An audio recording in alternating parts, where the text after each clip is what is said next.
La série documentaire de plein air du Haut-Désert vous est présentée par le magazine Découverte grâce à la collaboration de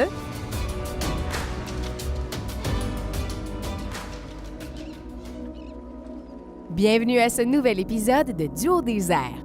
Cette semaine, on rejoint l'équipe sur la route, plus précisément au Kamouraska, alors que s'amorce une journée d'escalade chez Sebka.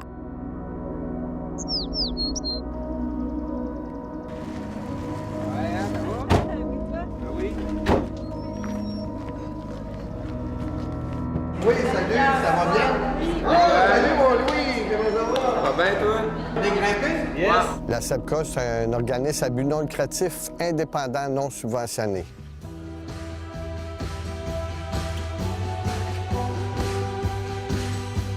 T'es capable? Ça veut dire qu'on n'est pas des puristes. On essaye de faire de l'éducation sous une forme de liberté. C'est pas une obligation. Si les gens ils veulent juste contempler la nature, pas de problème. Mais si les gens veulent en savoir un peu plus sur, entre autres, les mammifères marins ou l'écologie du marais salé, on peut à tout le moins leur donner une information pertinente.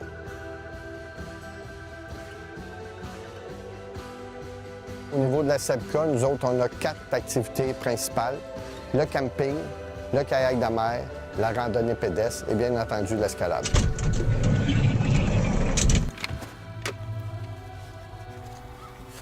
Ça va être un harnais pour Annick.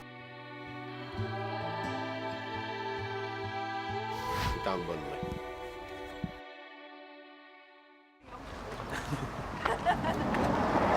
Allons-y! Ah oui, ça va être beau, tu vas voir. La marche d'approche est d'à peu près 15-20 minutes.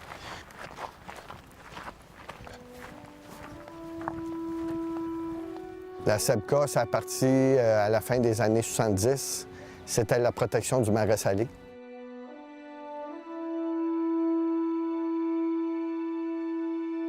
Et il y avait un gros volet éducatif, surtout pour les jeunes.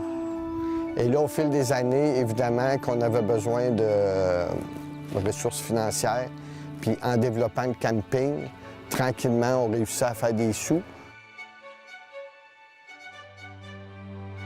Chaque année, on essaie de venir une fin de semaine. Souvent, c'est plus vers la fin de l'été.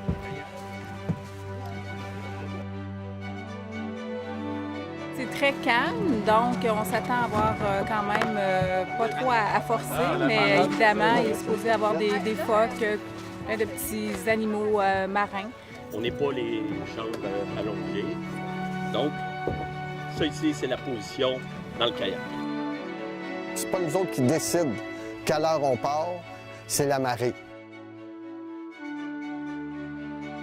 C'est des marées ici qui peuvent aller jusqu'à 20 pieds. Puis on part 3 heures avant, 3 heures après la marée. On va dans les îles, autour des îles, et on peut faire l'observation, entre autres, des mammifères marins, des phoques, des oiseaux marins comme canard colvert, canard noir et plusieurs autres.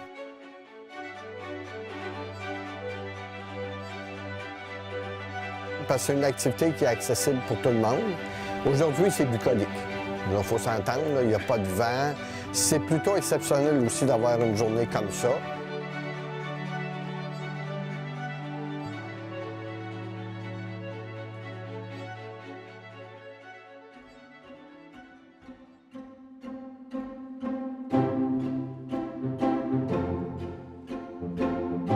Ça tient la cheville solide. Fait que le risque de faire des foulures, c'est quasi impossible. N'importe quoi.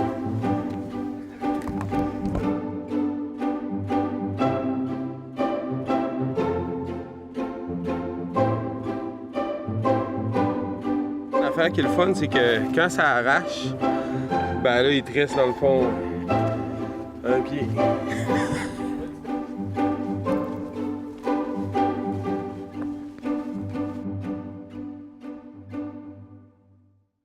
En fait, Saint-André, la particularité, entre autres, c'est la qualité de la roche.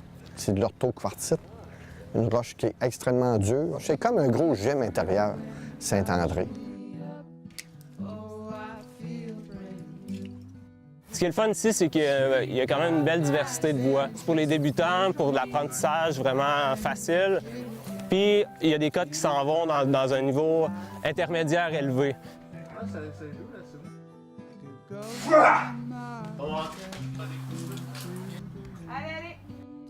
C'est vraiment la plus belle grimpe au Québec. À cause des prises, la couleur de la roche aussi qui est particulière. Trouve-toi une prise, puis regarde bien où tu mets tes pieds. Ouais, 6 ans. Ouais, Léopold, il était même dans la bedaine de sa maman. C'est notre terrain de jeu. Il y a beaucoup de voix, une belle hauteur. À peu près 135 voix. On va profiter.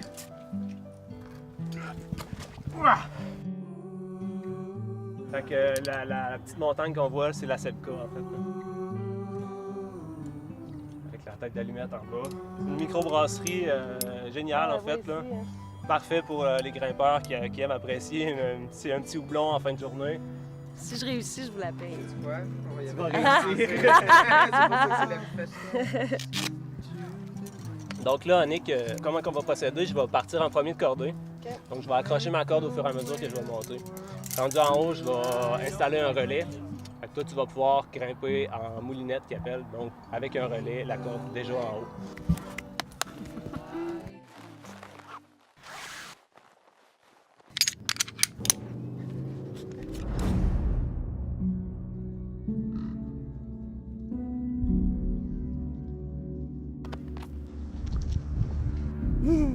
Là, je vais aller le mettre là, lui.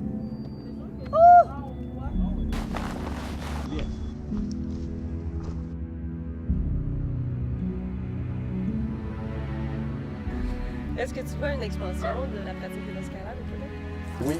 On a juste à voir l'expansion, entre autres, des gyms intérieurs. Il y en a de plus en plus. Et ces gens-là, quand ils grimpent tout l'hiver, on s'entend que quand arrive l'été, ils veulent aller grimper à l'extérieur. Oh! Hey, j'arrive! Wouh! Wow! C'est malade!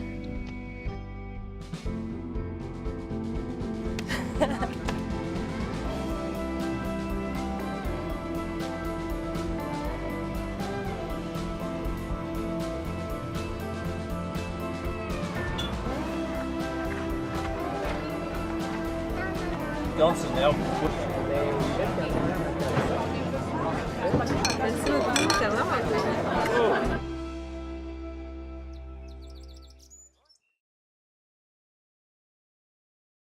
Cette capsule conseil vous est présentée par Atmosphère, partenaire de vos aventures plein air.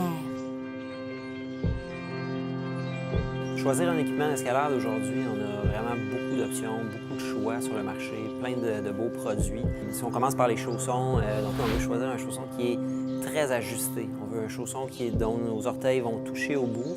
Donc on dirait qu'on veut un chausson qui ne va pas nous faire mal aux pieds, qui ne va pas nous blesser, mais qui est le plus petit possible pour aller chercher vraiment de la force, de la précision pour notre grimpe, pour notre escalade.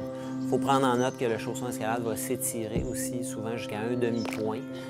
Donc, notre chausson, si on le prend de la bonne grandeur, en quelque sorte, il va être trop grand après un certain temps. En escalade, on va passer énormément de temps dans notre harnais. On veut quelque chose de confortable.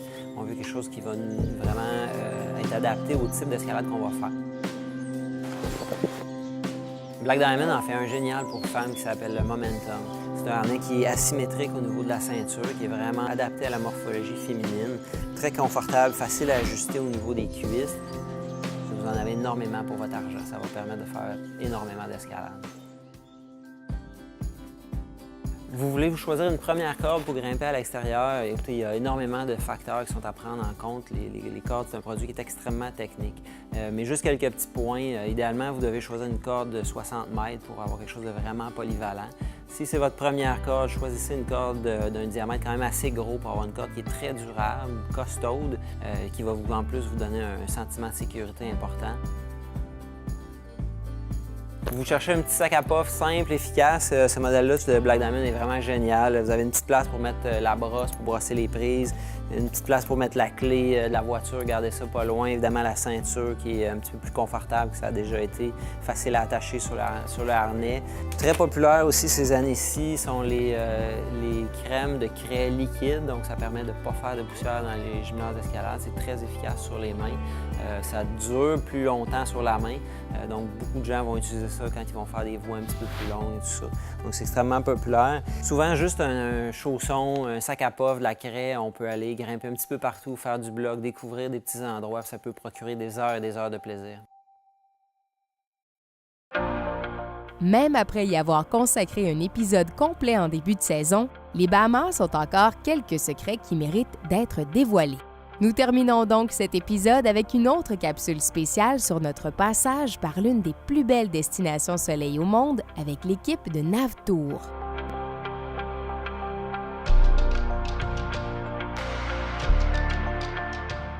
Navtour est basé à Nassau, dans une belle petite marina qui s'appelle Palm Cay. Et puis, on a à traverser ce qu'on appelle le banc sur environ 3-4 heures. C'est vraiment, dans le fond, c'est la plus grosse distance qu'on va faire dans notre semaine. Après ça, on va voir des îles comme Allen's Key, où il y a des iguanes qu'on ne retrouve pas nulle part au monde.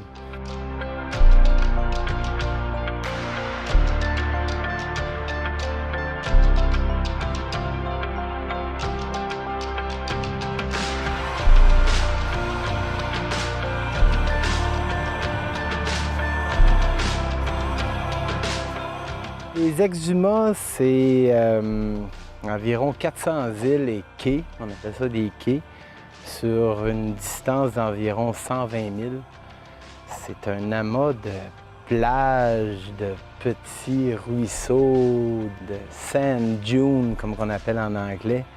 Et puis, dans les Exumas, on peut faire tellement de choses. On peut faire la chasse à la langouste, la chasse aux groupeurs, aux poissons, la pêche, parce que c'est complètement différent, la pêche, que de la chasse. La chasse, on fait ça avec une lance. Et puis la pêche, c'est derrière un bateau.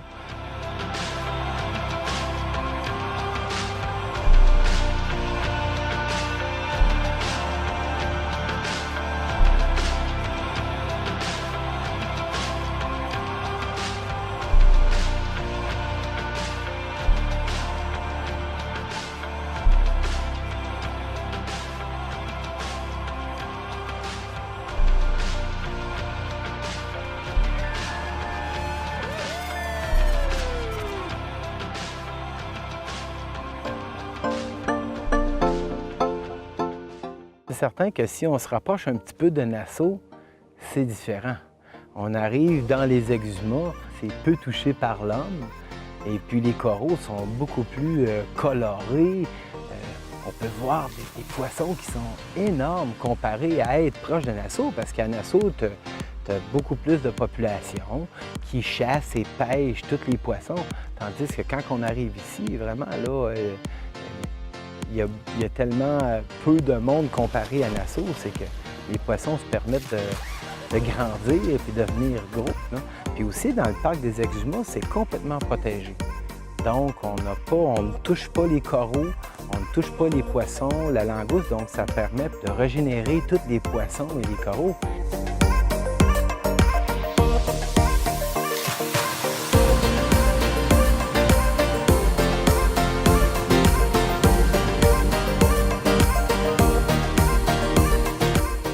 Les Exumas, c'est certainement le petit paradis le moins visité au monde. C'est ce qui est fascinant. On est à peine à 1 heure de la Floride en avion et il n'y a personne.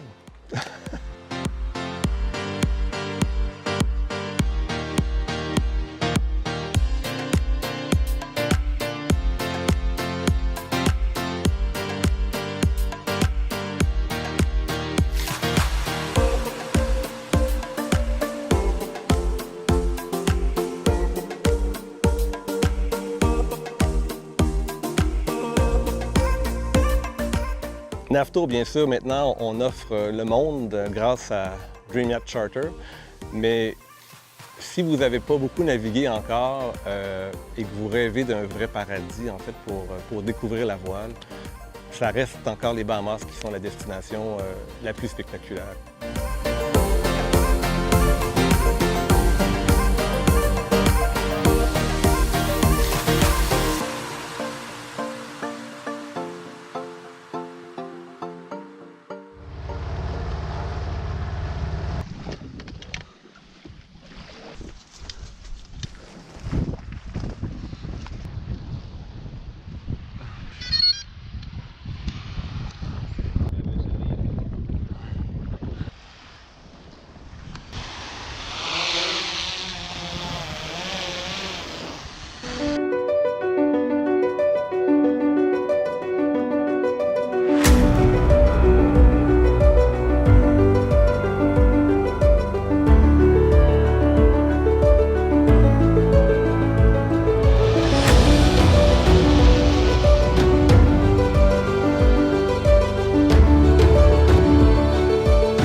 Voilà que tire à sa fin cette saison de Duo des airs. Au nom de toute l'équipe, nous vous remercions d'avoir été si nombreux à nous suivre au fil des 7 dernières semaines. Nous tenons aussi à remercier nos précieux commanditaires sans qui rien de tout cela ne serait possible. On se donne rendez-vous l'hiver prochain pour d'autres aventures du Haut des airs.